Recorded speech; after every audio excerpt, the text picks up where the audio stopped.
ಜೀವನದಲ್ಲಿ ನಮಗೆ ನೋವು ಕೊಡುವುದು ಶತ್ರುಗಳಲ್ಲ, ಕೆಲವೊಮ್ಮೆ ನಮ್ಮದೇ ಎಂದು ನಂಬಿದವರು.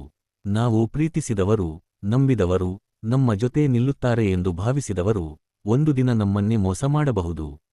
ನಮ್ಮ ನಂಬಿಕೆಯನ್ನು ಮುರಿಯಬಹುದು, ನಮ್ಮ ಬೆನ್ನ ಹಿಂದೆ ಮಾತನಾಡಬಹುದು, ನಮ್ಮನ್ನು ಬಿಟ್ಟು ಹೋಗಬಹುದು. ಆ ಸಮಯದಲ್ಲಿ ಮನಸ್ಸಿನೊಳಗೆ ಒಂದೇ ಒಂದು ಪ್ರಶ್ನೆ ಬರುತ್ತದೆ: ನಾನು ಅವರಿಗೆ ಏನು ಮಾಡಬೇಕು? ಅವರಿಗೆ ನಾನು ಹೇಗೆ ಉತ್ತರ ಕೊಡಬೇಕು? ಒಂದು ದಿನ ಅವರು ಮಾಡಿದ ತಪ್ಪಿಗೆ ಪಶ್ಚಾತ್ತಾಪ ಪಡುವಂತೆ ಹೇಗೆ ಮಾಡಬೇಕು?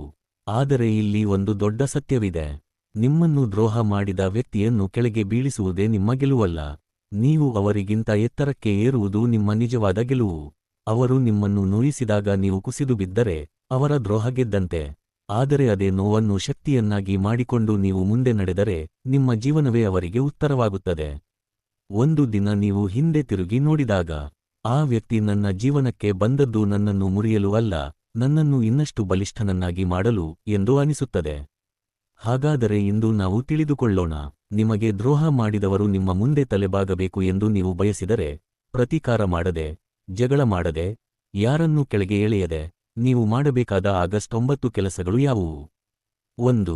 ಮೊದಲು ಮೌನವಾಗಿರಿ. ಯಾರಾದರೂ ನಿಮಗೆ ದ್ರೋಹ ಮಾಡಿದಾಗ ತಕ್ಷಣ ಪ್ರತಿಕ್ರಿಯಿಸುವುದು ಸಹಜ.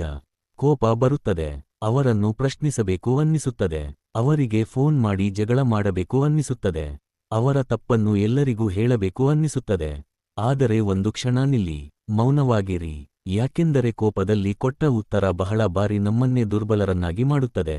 ನಿಮ್ಮನ್ನು ನೋಯಿಸಿದ ವ್ಯಕ್ತಿ ನಿಮ್ಮ ಕೋಪವನ್ನು ನೋಡಲು ಕಾಯುತ್ತಿದ್ದರೆ, ನೀವು ಕೋಪದಿಂದ ಪ್ರತಿಕ್ರಿಯಿಸಿದಾಗ ಅವರಿಗೆ ಬೇಕಾದದ್ದನ್ನೇ ಕೊಟ್ಟಂತಾಗುತ್ತದೆ. ಆದರೆ ನೀವು ಮೌನವಾಗಿದ್ದರೆ, ಅವರಿಗೆ ನಿಮ್ಮ ಮುಂದಿನ ಹೆಜ್ಜೆ ಏನು ಎಂಬುದು ಗೊತ್ತಾಗುವುದಿಲ್ಲ. ಮೌನ ಎಂದರೆ ಭಯವಲ್ಲ, ಮೌನ ಎಂದರೆ ನೀವು ನಿಮ್ಮ ಭಾವನೆಗಳ ಮೇಲೆ ನಿಯಂತ್ರಣ ಹೊಂದಿದ್ದೀರಿ ಎಂಬುದು. ಎಲ್ಲಾ ಮಾತಿಗೂ ಉತ್ತರ ಬೇಕಾಗಿಲ್ಲ. ಕೆಲವು ಪ್ರಶ್ನೆಗಳಿಗೆ ಕಾಲವೇ ಉತ್ತರ ಕೊಡುತ್ತದೆ, ಕೆಲವು ದ್ರೋಹಗಳಿಗೆ ನಿಮ್ಮ ಯಶಸ್ಸೇ ಉತ್ತರ ಕೊಡುತ್ತದೆ. ಆದ್ದರಿಂದ ಮೊದಲ ಕೆಲಸ: ಮೌನವಾಗಿರಿ. ನಿಮ್ಮ ಮನಸ್ಸನ್ನು ಶಾಂತಗೊಳಿಸಿ. ತಕ್ಷಣ ಯಾವುದೇ ನಿರ್ಧಾರ ತೆಗೆದುಕೊಳ್ಳಬೇಡಿ, ಯಾಕೆಂದರೆ ಕೋಪದಲ್ಲಿ ತೆಗೆದುಕೊಂಡ ನಿರ್ಧಾರ ನಿಮ್ಮ ಭವಿಷ್ಯವನ್ನು ಹಾಳುಮಾಡಬಹುದು. 2. ನಿಮ್ಮ ನೋವನ್ನು ನಿಮ್ಮ ಶಕ್ತಿಯನ್ನಾಗಿ ಮಾಡಿ. ನಿಮ್ಮ ಜೀವನದಲ್ಲಿ ಯಾರಾದರೂ ನಿಮ್ಮನ್ನು ತಿರಸ್ಕರಿಸಿದ್ದಾರಾ? ನಿಮ್ಮ ಸಾಮರ್ಥ್ಯವನ್ನು ಕಡಿಮೆ ಅಂದಾಜು ಮಾಡಿದ್ದಾರಾ? ನಿಮ್ಮನ್ನು ಬಿಟ್ಟು ಹೋಗಿದ್ದಾರಾ? ನಿಮ್ಮ ಮೇಲೆ ನಂಬಿಕೆ ಇಟ್ಟಿಲ್ಲವಾ? ಅದನ್ನು ದುರ್ಬಲತೆಯಾಗಿ ನೋಡಬೇಡಿ, ಅದೇ ನಿಮ್ಮ ಇಂಧನವಾಗಲಿ. ಒಂದು ದಿನ ನೀವು ನಿಮ್ಮನ್ನು ನೀವು ಕೇಳಿಕೊಳ್ಳಿ: ನಾನು ಅವರಿಗಾಗಿ ಯಾಕೆ ಅಳಬೇಕು? ನನ್ನ ಜೀವನದ ನಿಯಂತ್ರಣವನ್ನು ಅವರ ಕೈಗೆ ಯಾಕೆ ಕೊಡಬೇಕು? ನಿಮ್ಮನ್ನು ನೋಯಿಸಿದ ವ್ಯಕ್ತಿ ನಿಮ್ಮ ಜೀವನದಲ್ಲಿ ಒಂದು ಅಧ್ಯಾಯವಾಗಿರಬಹುದು, ಆದರೆ ನೀವು ಅವರನ್ನೇ ನಿಮ್ಮ ಸಂಪೂರ್ಣ ಪುಸ್ತಕವನ್ನಾಗಿ ಮಾಡಬೇಡಿ. ನಿಮ್ಮ ನೋವನ್ನು ನಿಮ್ಮ ಗುರಿಯ ಕಡೆ ತಿರುಗಿಸಿ.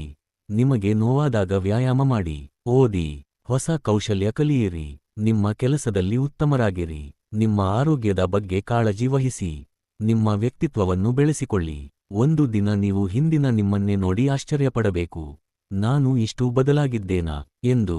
ಅದೇ ನಿಮ್ಮ ಉತ್ತರ. 3. ಅವರನ್ನು ಹಿಂಬಾಲಿಸುವುದನ್ನು ಸಂಪೂರ್ಣವಾಗಿ ನಿಲ್ಲಿಸಿ. ದ್ರೋಹದ ನಂತರ ಬಹಳ ಜನ ಮಾಡುವ ದೊಡ್ಡ ತಪ್ಪು ಇದೆ: ಅವರು ಏನು ಮಾಡುತ್ತಿದ್ದಾರೆ, ಎಲ್ಲಿ ಹೋಗುತ್ತಿದ್ದಾರೆ, ಯಾರ ಜೊತೆ ಮಾತನಾಡುತ್ತಿದ್ದಾರೆ, ನನ್ನ ಬಗ್ಗೆ ಏನು ಹೇಳುತ್ತಿದ್ದಾರೆ, ನನ್ನನ್ನು ನೆನಪಿಸಿಕೊಳ್ಳುತ್ತಾರಾ ಎಂದು ಪ್ರತಿದಿನ ಯೋಚಿಸುತ್ತಾರೆ. ಸಾಮಾಜಿಕ ಜಾಲತಾಣಗಳಲ್ಲಿ ಅವರ ಪ್ರೊಫೈಲ್ ನೋಡುತ್ತಾರೆ, ಅವರ ಜೀವನವನ್ನು ಗಮನಿಸುತ್ತಾರೆ. ಆದರೆ ಒಂದು ಪ್ರಶ್ನೆ ಕೇಳಿ: ಅವರು ನಿಮ್ಮ ಬಗ್ಗೆ ಯೋಚಿಸದೆ ಬದುಕುತ್ತಿದ್ದರೆ, ನೀವು ಅವರ ಬಗ್ಗೆ ಯೋಚಿಸುತ್ತಾ ನಿಮ್ಮ ಸಮಯವನ್ನು ಯಾಕೆ ವ್ಯರ್ಥ ಮಾಡಬೇಕು? ನಿಮ್ಮ ಗಮನವೇ ನಿಮ್ಮ ಜೀವನದ ದೊಡ್ಡ ಸಂಪತ್ತು. ಅದನ್ನು ತಪ್ಪು ವ್ಯಕ್ತಿಯ ಮೇಲೆ ಖರ್ಚು ಮಾಡಬೇಡಿ. ಯಾರಾದರೂ ನಿಮ್ಮನ್ನು ಬಿಟ್ಟು ಹೋಗಿದ್ದರೆ ಅವರ ಹಿಂದೆ ಓಡಬೇಡಿ. ನಿಮ್ಮನ್ನು ಗೌರವಿಸದವರ ಮುಂದೆ ನಿಮ್ಮ ಮೌಲ್ಯವನ್ನು ಸಾಬೀತುಪಡಿಸಲು ಪ್ರಯತ್ನಿಸಬೇಡಿ. ನಿಮ್ಮನ್ನು ಅರ್ಥಮಾಡಿಕೊಳ್ಳಬೇಕಾದವರು ಅರ್ಥಮಾಡಿಕೊಳ್ಳುತ್ತಾರೆ. ಅರ್ಥಮಾಡಿಕೊಳ್ಳದವರಿಗೆ 1000 ವಿವರಣೆ ಕೊಟ್ಟರೂ ಪ್ರಯೋಜನವಿಲ್ಲ. ಆದ್ದರಿಂದ ಹಿಂದೆ ನೋಡುವುದನ್ನು ಕಡಿಮೆ ಮಾಡಿ, ಮುಂದೆ ನೋಡುವುದನ್ನು ಹೆಚ್ಚಿಸಿ. 4. ನಿಮ್ಮ ಆರ್ಥಿಕ ಸ್ಥಿತಿಯನ್ನು ಬಲಪಡಿಸಿ. ಜೀವನದಲ್ಲಿ ಆತ್ಮವಿಶ್ವಾಸಕ್ಕೆ ಆರ್ಥಿಕ ಸ್ವಾವಲಂಬನೆಯು ದೊಡ್ಡ ಕಾರಣ. ಯಾರಾದರೂ ನಿಮ್ಮನ್ನು ಬಿಟ್ಟು ಹೋದಾಗ ನಿಮ್ಮ ಸಂಪೂರ್ಣ ಜೀವನ ಅವರ ಮೇಲೆ ಅವಲಂಬಿತವಾಗಿದ್ದರೆ ನೋವು ಇನ್ನಷ್ಟು ಹೆಚ್ಚಾಗಬಹುದು. ಆದ್ದರಿಂದ ನಿಮ್ಮ ಹಣಕಾಸಿನ ಮೇಲೆ ಗಮನ ಕೊಡಿ. ಹೊಸ ಕೌಶಲ್ಯ ಕಲಿಯಿರಿ. ನಿಮ್ಮ ಆದಾಯವನ್ನು ಹೆಚ್ಚಿಸುವ ಮಾರ್ಗ ಹುಡುಕಿ. ಉಳಿತಾಯ ಮಾಡಿ. ಅಗತ್ಯವಿಲ್ಲದ ಖರ್ಚು ಕಡಿಮೆ ಮಾಡಿ. ನಿಮ್ಮ ಭವಿಷ್ಯಕ್ಕಾಗಿ ಯೋಜನೆ ಮಾಡಿ. ಯಾರಿಗೂ ತೋರಿಸಲು ಅಲ್ಲ, ನಿಮ್ಮ ಸ್ವಾತಂತ್ರ್ಯಕ್ಕಾಗಿ. ಒಂದು ದಿನ ನೀವು ನಿಮ್ಮ ಕಾಲಿನ ಮೇಲೆ ನಿಂತಾಗ, ಯಾರಾದರೂ ನಿಮ್ಮನ್ನು ಬಿಟ್ಟು ಹೋದರೂ ನಿಮ್ಮ ಜೀವನ ನಿಲ್ಲುವುದಿಲ್ಲ. ಅದು ದೊಡ್ಡ ಶಕ್ತಿ. ಆದ್ದರಿಂದ ಪ್ರತೀಕಾರಕ್ಕಾಗಿ ಹಣ ಸಂಪಾದಿಸಬೇಡಿ, ಸ್ವಾತಂತ್ರ್ಯಕ್ಕಾಗಿ ಹಣ ಸಂಪಾದಿಸಿ. 5. ನಿಮ್ಮ ವ್ಯಕ್ತಿತ್ವವನ್ನು ಬದಲಾಯಿಸಿ. ದ್ರೋಹದ ನಂತರ ನೀವು 2 ರೀತಿಯಲ್ಲಿ ಬದಲಾಗಬಹುದು. 1. ಇನ್ನು ಮುಂದೆ ಯಾರನ್ನೂ ನಂಬುವುದಿಲ್ಲ ಎಂದು ಕಠಿಣ ಹೃದಯದವರಾಗಬಹುದು. ಇನ್ನೊಂದು, ನಾನು ಯಾರನ್ನು ನಂಬಬೇಕು, ಯಾರನ್ನು ದೂರವಿಡಬೇಕು ಎಂಬುದನ್ನು ಕಲಿತಿದ್ದೇನೆ ಎಂದು ಪ್ರಬುದ್ಧರಾಗಬಹುದು. 2ನೆಯ ದಾರಿಯನ್ನು ಆರಿಸಿ. ಒಬ್ಬ ವ್ಯಕ್ತಿ ನಿಮಗೆ ಮೋಸ ಮಾಡಿದ ಕಾರಣಕ್ಕೆ ಇಡೀ ಜಗತ್ತನ್ನೇ ಕೆಟ್ಟದಾಗಿ ನೋಡಬೇಡಿ. ಒಬ್ಬರು ನಿಮ್ಮ ನಂಬಿಕೆಯನ್ನು ಮುರಿದ ಕಾರಣಕ್ಕೆ ಎಲ್ಲರ ಮೇಲೂ ಅನುಮಾನಪಡಬೇಡಿ. ಆ ಅನುಭವದಿಂದ ಪಾಠ ಕಲಿಯಿರಿ. ಆದರೆ ನಿಮ್ಮ ಒಳ್ಳೆಯತನವನ್ನು ಕಳೆದುಕೊಳ್ಳಬೇಡಿ. ಒಳ್ಳೆಯವನಾಗಿರುವುದು ದುರ್ಬಲತೆ ಅಲ್ಲ, ಆದರೆ ಯಾರ ಮುಂದೆ ಒಳ್ಳೆಯವನಾಗಬೇಕು ಎಂಬ ಅರಿವು ಇರಬೇಕು. ನಿಮ್ಮ ಮಾತು, ನಿಮ್ಮ ನಡೆ, ನಿಮ್ಮ ಜ್ಞಾನ, ನಿಮ್ಮ ಶಿಸ್ತು ಇವೆಲ್ಲವೂ ನಿಮ್ಮ ವ್ಯಕ್ತಿತ್ವವನ್ನು ಕಟ್ಟುತ್ತವೆ. 6. ದ್ವೇಷವನ್ನು ಬಿಡಿ. ಇದು ಬಹಳ ಮುಖ್ಯ. ನಿಮಗೆ ದ್ರೋಹ ಮಾಡಿದವರ ಮೇಲೆ ದ್ವೇಷ ಇಟ್ಟುಕೊಂಡರೆ ಅವರು ನಿಮ್ಮ ಜೀವನದಿಂದ ಹೊರಗೆ ಹೋದರೂ ನಿಮ್ಮ ಮನಸ್ಸಿನೊಳಗೆ ಉಳಿಯುತ್ತಾರೆ. ನೀವು ಪ್ರತಿದಿನ ಅವರ ಬಗ್ಗೆ ಕೋಪಗೊಳ್ಳುತ್ತೀರಿ, ಅವರ ನೆನಪಿಗೆ ಬೇಸರಪಡುತ್ತೀರಿ, ಅವರ ಮಾಡಿದ ತಪ್ಪನ್ನು ಮತ್ತೆ ಮತ್ತೆ ನೆನಪಿಸಿಕೊಳ್ಳುತ್ತೀರಿ. ಅವರು ನಿಮ್ಮ ಜೀವನದಲ್ಲಿ ಇಲ್ಲ, ಆದರೆ ನಿಮ್ಮ ಮನಸ್ಸಿನಲ್ಲಿ ಅವರಿಗೆ ಜಾಗ. ಇದು ಯಾವ ರೀತಿಯ ಗೆಲುವು? ನಿಜವಾದ ಗೆಲುವು ಎಂದರೆ ಅವರ ಹೆಸರು ಕೇಳಿದಾಗ ನಿಮ್ಮ ಮನಸ್ಸು ಶಾಂತವಾಗಿರುವುದು, ಅವರು ಏನು ಮಾಡುತ್ತಿದ್ದಾರೆ ಎಂಬುದು ನಿಮಗೆ ಮುಖ್ಯವಾಗದಿರುವುದು, ಅವರ ಬಗ್ಗೆ ಪ್ರತೀಕಾರದ ಆಲೋಚನೆ ಬಾರದಿರುವುದು. ಅದೇ ನಿಜವಾದ ಸ್ವಾತಂತ್ರ್ಯ. ಕ್ಷಮಿಸುವುದು ಎಂದರೆ ಅವರು ಮಾಡಿದದ್ದು ಸರಿಯೆಂದು ಒಪ್ಪಿಕೊಳ್ಳುವುದು ಅಲ್ಲ. ಕ್ಷಮಿಸುವುದು ಎಂದರೆ ನನ್ನ ಮನಸ್ಸನ್ನು ಇನ್ನು ಮುಂದೆ ನಿನ್ನ ತಪ್ಪಿನ ಕೈಗೆ ಕೊಡಲ್ಲ ಎಂದು ಹೇಳುವುದು. 7. ನಿಮ್ಮ ಗುರಿಯ ಮೇಲೆ ಸಂಪೂರ್ಣ ಗಮನ ಕೊಡಿ. ನಿಮ್ಮ ಜೀವನದಲ್ಲಿ ಒಂದು ದೊಡ್ಡ ಗುರಿ ಇರಲಿ. ಆ ಗುರಿ ಇಲ್ಲದಿದ್ದರೆ ಮನಸ್ಸು ಮತ್ತೆ ಮತ್ತೆ ಹಳೆಯ ನೆನಪುಗಳ ಕಡೆ ಹೋಗುತ್ತದೆ. ಆದ್ದರಿಂದ ನಿಮ್ಮ ದಿನಕ್ಕೆ ಒಂದು ದಿಕ್ಕು ಕೊಡಿ. ಬೆಳಗ್ಗೆ ಎದ್ದಾಗ ನಿಮಗೆ ಏನು ಮಾಡಬೇಕು ಎಂಬುದು ಗೊತ್ತಿರಲಿ. ನಿಮ್ಮ ಕೆಲಸ, ನಿಮ್ಮ ಕುಟುಂಬ, ನಿಮ್ಮ ಆರೋಗ್ಯ, ನಿಮ್ಮ ಹಣಕಾಸು, ನಿಮ್ಮ ಕೌಶಲ್ಯ, ನಿಮ್ಮ ಕನಸು ಇವುಗಳ ಮೇಲೆ ಗಮನ ಕೊಡಿ. ನಿಮ್ಮ ಜೀವನವನ್ನು ಕಟ್ಟುವ ಕೆಲಸದಲ್ಲಿ ನೀವು ಎಷ್ಟು ಬ್ಯುಸಿಯಾಗುತ್ತೀರೋ ಅಷ್ಟು ಕಡಿಮೆ ಸಮಯ ನಿಮಗೆ ಹಳೆಯ ನೋವಿಗಾಗಿ ಉಳಿಯುತ್ತದೆ. ಒಂದು ದಿನ ನಿಮ್ಮ ಜೀವನದಲ್ಲಿ ಎಷ್ಟು ಬದಲಾವಣೆ ಆಗುತ್ತದೆ. ನಿಮ್ಮನ್ನು ಬಿಟ್ಟು ಹೋದ ವ್ಯಕ್ತಿ ನಿಮ್ಮನ್ನು ನೋಡಿದಾಗ ನಾನು ಇವರನ್ನು ಕಳೆದುಕೊಂಡೆ ಎಂದು ಯೋಚಿಸಬಹುದು.